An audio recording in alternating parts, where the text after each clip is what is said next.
Anderson, thank you so much for being here. We're here with Anderson Clayton, and I need you to share with all the people that we connect with anything and everything you want to share at this moment. Well, thank you for the opportunity to do that. Hey folks, my name is Anderson Clayton. I'm the youngest state party chair in the country. I served as the North Carolina Democratic Party chair, a state that is going to lead us back to the White House this year and make sure that we're flipping North Carolina blue. Amazing. Incredible. What do you want people to know? What can they do? Anything and everything.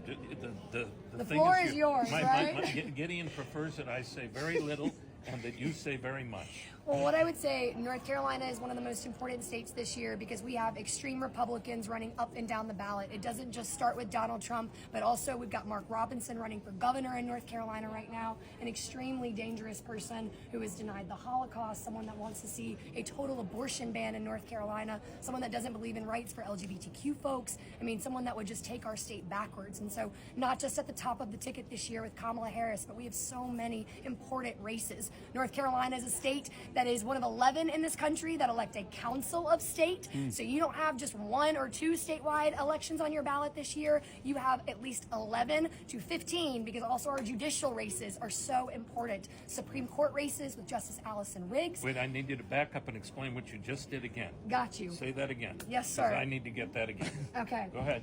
So, which part of it? About honestly, the Mandy? North Carolina part. Okay. All the other places. I got confused. Okay. So say North Carolina, right?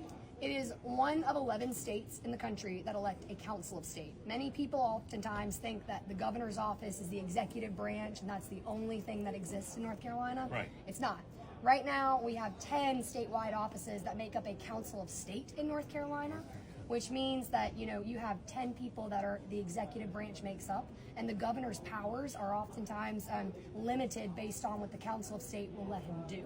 And at least in North Carolina right now, we've got a Democratic governor, Roy Cooper, but we are under a Republican supermajority right now in our state legislature. So the council of state is a Republican council of state. It is right now, yes. Understood, and so, but a Democratic governor. But a Democratic governor, But yes, sir.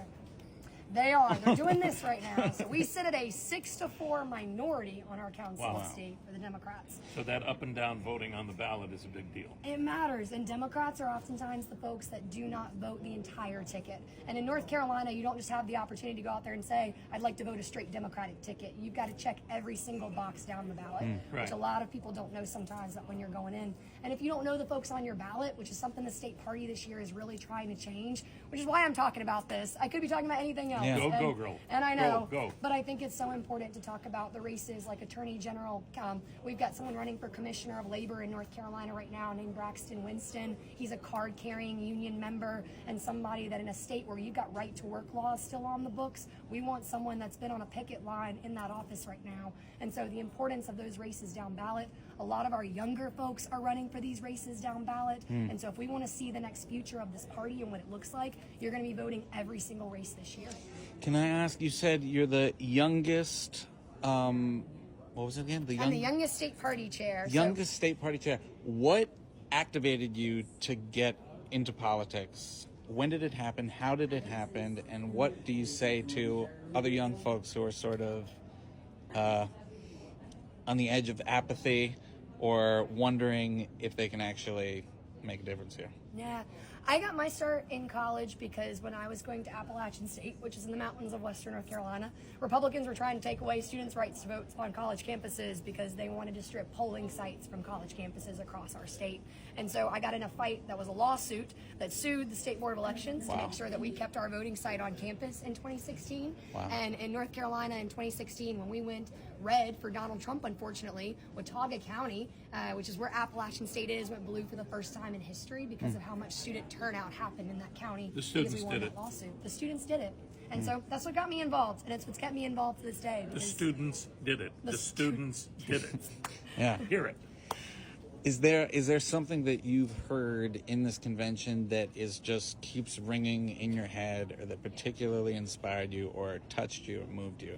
That hope is alive again in this party and in this country. I think right now young people have felt so isolated and alone, and part of that's because social media, right? Like, you're doom scrolling on your phone oftentimes, and right now people are saying we're hope scrolling actually, and I think that we're seeing so many young people. That's the first time I've liked the word scrolling. Yeah, right?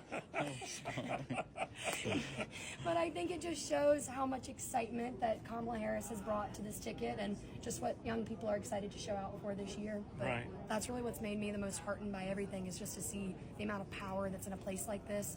All of the folks that come to this convention, I feel like people sometimes don't understand, they're all like volunteers. They're people that are just so excited to be here, the people that do the door knocking, the phone banking, they're the boots on the ground organizers for us. Yeah, so yeah. it's cool. We came here, Gideon and I, because we wanted to just take all this in so we can just give it all back to everybody we connect with. That was the best service we felt we could do. And I cannot thank you enough for what you've done up to this point and what I know you're going to be doing for years and years and years to come. We are all grateful to you. I speak for everyone who's going to get to know you, and they're going to be a lot. Can I ask one last question? In terms of direct action, folks taking direct action. Yes. They're like, what can I do? I've got the hope, I've got the enthusiasm, and they want to know what is best to be doing right now, in a month from now. What do you say to those folks? 74 days. 74 days, baby. The number one place people get their information right now does not come from a television screen, a phone screen, or a newspaper, honestly. It comes from the people around them, their communities. And so if you're not reaching out to your own networks about whether or not they're registered to vote, if they're still updated their voting address, you can do it. You ain't got to change the world. Change your own backyard first. Start with your phone. Go through your Rolodex. Text every single friend that you have and ask them if they know that they're voting this year and what's their plan to get out and vote. North Carolinians can get involved by going to ncdp.org. We are organizing across all 100 counties this year because Joe Biden lost our state in 2020 by 74,000 votes. It's 42 votes per every precinct in every county of the state. Barack Obama in 2008 won our state by 4 votes per precinct in every single county. We know that we can do this, North Carolina. So come on out with us, get knocking with us, and make sure that you're ready and energized to get to the polls in November. That North Carolina I was living in Swannanoa, North Carolina. Hey, come on! During Barack Obama's first campaign, and that was the first time I canvassed for Obama in North Carolina. That's what we need. It was awesome. You know, you get together with your friends. If you've never done it before, it's not that scary. Yeah. You know, the worst that happens is... And we partner you up. Who Yeah. knows? Maybe we'll have Mandy right here come to North Carolina and do a campus I've done launch it with before. us. I You know, mean, we shot the first 3 seasons. I know the first 2. I think the first 3 seasons, definitely the first 2 seasons of Homeland in Charlotte. And so, and North Carolina was a home to my mentor, Gerald Friedman at North Carolina School of the Arts. So it's a holy place to me. Well, Mecklenburg County, you've got 2 really competitive state house seats there this year. One of those being Nicole Sidman running against Tricia Cotham, who gave Republicans the ability to pass an abortion ban in North Carolina last year. So we're going to make sure that we get out and we turn out Mecklenburg County this year, y'all. Great. Thank you. Wow. Thank y'all. You're Amen. the greatest. Thank you. Thank you. You're one of them, girl. You're one of them. Can I take a picture with you? No.